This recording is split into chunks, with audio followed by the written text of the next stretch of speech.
गिरिडीह में चुनाव दिलचस्प मोड़ पर पहुंच गया है। जैसे जैसे चुनाव की तारीख नजदीक आ रही है, सभी प्रत्याशी अपनी जीत सुनिश्चित करने के लिए जनता से मुलाकात कर रहे हैं। आज वार्ड नंबर 27 से राहुल कुमार गुप्ता, जो यहाँ के प्रत्याशी हैं, उनके भाई विवेक कुमार गुप्ता जी हमारे साथ हैं। आइए हम जानते हैं वो किन मुद्दों के साथ अपने वार्ड में चुनाव लड़ रहे हैं और जनता के लिए क्या करना चाहते हैं। विवेक जी, आप इस वार्ड में चुनाव लड़ रहे हैं, तो जनता के लिए आप क्या करना चाहते हैं जो उनका कम से कम समस्या का समाधान हो सके। सबसे पहले मैं आपके चैनल को बहुत बहुत धन्यवाद देता हूं और आपको भी बधाई देता हूं, जिन्होंने आज हमें यह अवसर दिया है अपने चैनल के माध्यम से अपनी बातों को लोगों के बीच रखने का। हमने पहले भी वार्ड नंबर 27 में प्रतिनिधियों के रूप में वार्ड पार्षद बनने के लिए प्रयास किया है। हमारे वार्ड का भौगोलिक जो रूपरेखा है वह कुछ अलग है।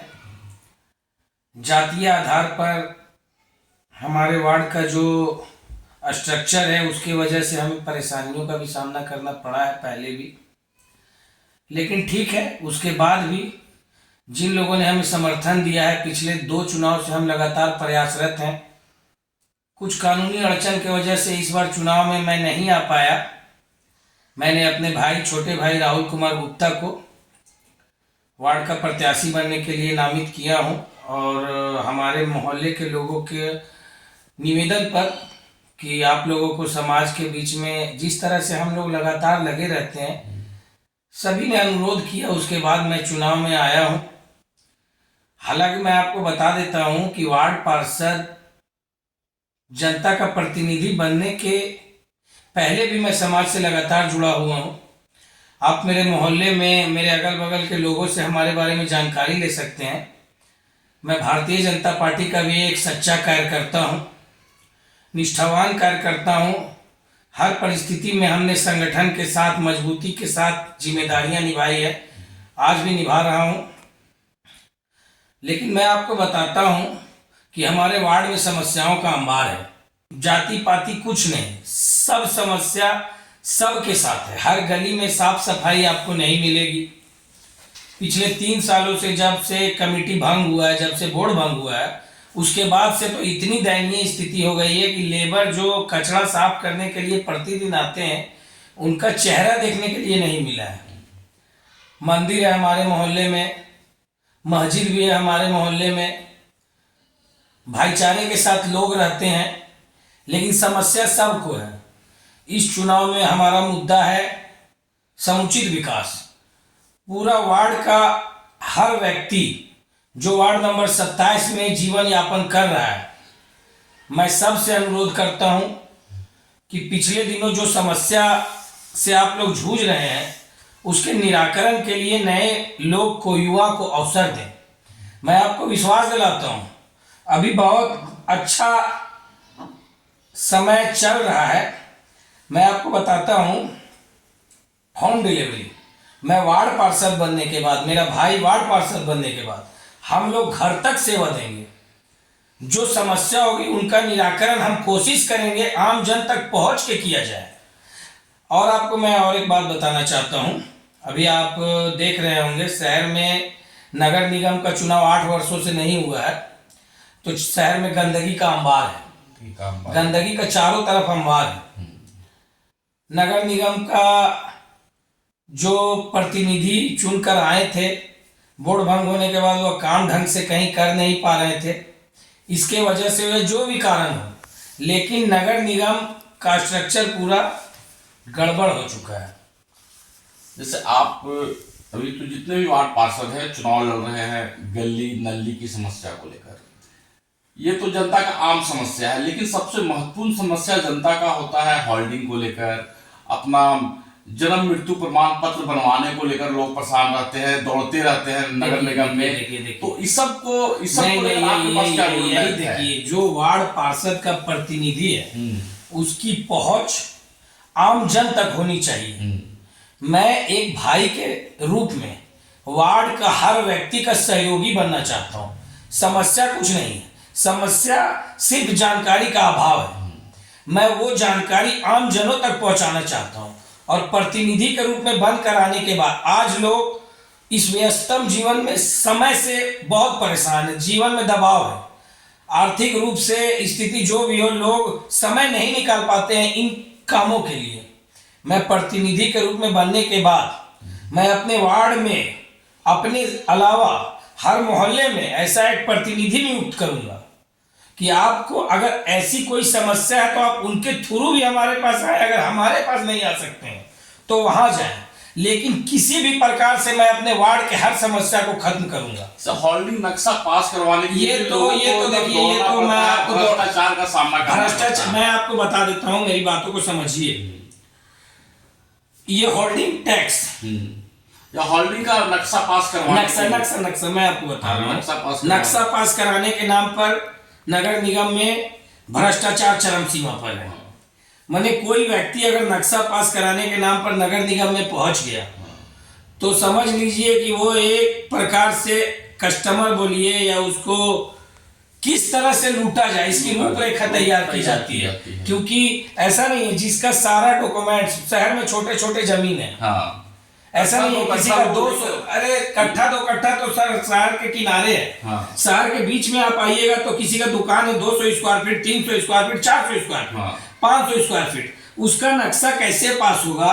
इन सब समस्याओं पर नगर निगम के बोर्ड में भी बात नहीं होता है।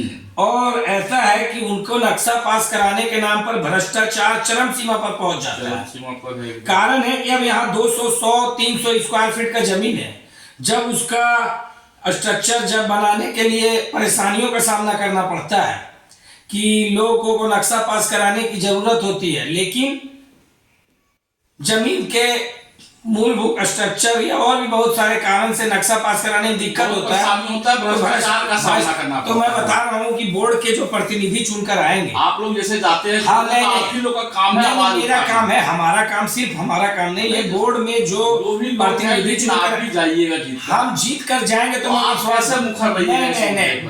इस बात के लिए तो आप निश्चिंत रहें, राजनीति हमारा पेशा है नहीं और हम जनता की समस्याओं के लिए पूरी ताकत से लड़ेंगे। जो समस्या जनता की है वो समस्या हमारी है, वो समस्या सारे लोगों की है। और मैं आपको बता रहा हूं कि प्रतिनिधि पहले भी चुनकर आए, लेकिन होता क्या है, जनता के प्रतिनिधि बन जाने के बाद कुछ लोग स्वार्थ में डूब जाते हैं और स्वार्थ में डूब जाने के बाद वो जनता को भूल जाते हैं और पैसे का महत्ता देने लगते हैं। और वह महत्ता इस चीज का देने लगते हैं कि कहाँ से हमारा लाभ होगा और कहाँ से हमारा हानि होगा। मैं वार्ड पार्षद बन के जरूर आऊंगा, लेकिन मैं जनता का सेवा करने के लिए आना चाहता हूँ, क्योंकि जब लोगों के साथ जुड़ेंगे, जब लोगों को जानेंगे, हमें जानेंगे, जो लोग हमें जान रहे हैं वो हमारे साथ खड़े हैं।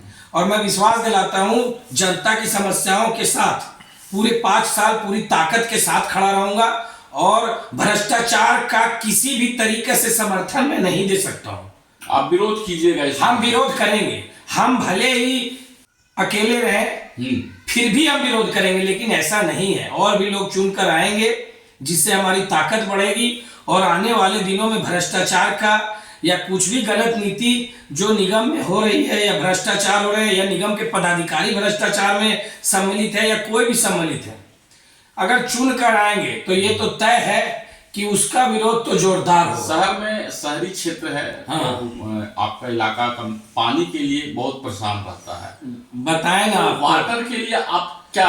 वाटर के लिए आपको बता रहा हूँ मैं, बहुत सारा बात है, बहुत लंबी बात हो जाएगी। मैं आपको बताता हूँ कि जिस समय नगर निगम चल रहा था पूर्व में, खंडोली जलाशय से काफी साफ स्वच्छ पानी आ रहा था। मेरा निवास जहां मरसियों मोहल्ला खंडोली का ही जलाता है, लोग बोले रहे थे कि खंडोली काफी स्वच्छ है, काफी स्वच्छ है। जो कुछ प्रतिनिधि ऐसा बात कर रहे हैं कि खंडोली काफी स्वच्छ, लेकिन अब वहां से दूषित पानी आ रहा है। दूषित पानी आ रहा है, उसकी जांच की जाए। वहां का सारा, वहां का जो पदाधिकारी है वह जो वहां के इंप्लॉय हैं उनसे बात कीजिए, वो बोलेंगे कि व्यवस्था कुछ नहीं है, हम क्या करें। डायरेक्ट खंडोली का जल ट्रीटमेंट प्लांट में आके डायरेक्ट पब्लिक के पास जा रहा है। और बात ऐसा है कि भ्रष्टाचार का आलम यह है कि सरकार के पास फंड नहीं है। कारण क्या है? यह मूलभूत है, रोटी कपड़ा मकान।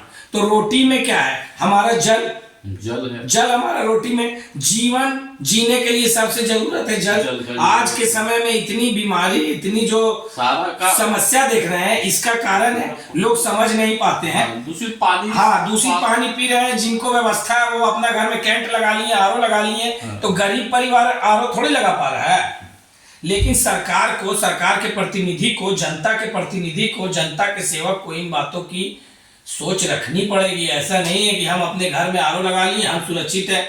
एक आम जन, एक गरीब जो एक नल से डेगची में पानी भर के अपना घर ले जाता है, उन्हें भी स्वच्छ पानी पीने का अधिकार है। लेकिन यहाँ के प्रतिनिधि इस बात पर ध्यान नहीं देते हैं और बड़ी बड़ी बातें कर रहे हैं। बड़ी बड़ी बातें करने से कुछ नहीं होगा। जो समस्या है उसके साथ खड़ा होना होगा। नहीं खड़ा होइएगा तो जनता अपना, जब चुनाव आएगा, महापर्व आएगा, जनता अपना जवाब देगी। और हमें उम्मीद है जो प्रतिनिधि जनता को धोखा दिए, जनता तो भाई उनका फैसला जरूर करेगी और पहले भी करती थी और आगे भी करेगी। लंबी चौड़ी बात करने से कुछ नहीं होगा। जो समस्या है जनता का, छोटा छोटा प्रतिनिधि अगर बात उठाएगा तभी वो समस्या खत्म होगा। लेकिन अगर प्रतिनिधि आवाज उठाने छोड़ के भ्रष्टाचार में सम्मिलित हो जाए, सहयोगी बन जाए तो विकास रुक जाएगा। और यही गिरिडीह में अभी वर्तमान में हो रहा है। सभी वार्ड में सभी वार्ड में तो गंदगी का अंबार पसरा हुआ, और प्रतिनिधि चुप है। तो आप अपने वार्ड को साफ रखने के लिए अगर आपको जनता समर्थन देती है, तो क्या कीजिएगा? पहली तो मैं एक नियमित रूटीन बनाऊंगा अपने वार्ड में, हर दिन अपने लोगों से मिलने का। और सरकार से जो सहयोग मिलेगा उससे तो मैं वार्ड का सफाई करूंगा ही। नगर निगम का यह चुनाव है, यह नगर निगम चुनाव से ही मैसेज जाएगा कि जनता विकास पसंद लोगों को पसंद करती है। और हम उम्मीद करते हैं आने वाले समय में हम भी चुन कर आएंगे। हमारा भाई जो राहुल कुमार गुप्ता वार्ड नंबर 27 का प्रत्याशी है, चैनल के माध्यम से अपने वार्ड के वासियों, नागरिकों को निवेदन करता हूं कि आप हमारा सहयोग करें और विश्वास दिलाता हूं आपकी आकांक्षाओं पर 100%, 1000% खरा उतरूंगा। हमारे साथ विवेक कुमार गुप्ता जी थे। इन्होंने अपने वार्ड को कैसे विकास की ओर ले जाना है ये पूरी रूपरेखा हम लोगों को बताई। और इन्होंने भ्रष्टाचार, नगर निगम में जो भ्रष्टाचार है उससे कैसे ये लड़ाई करेंगे इसके बारे में भी इन्होंने बताया। अब फैसला जनता के हाथ में है। समृद्ध समाचार के लिए पप्पू सिंह की रिपोर्ट।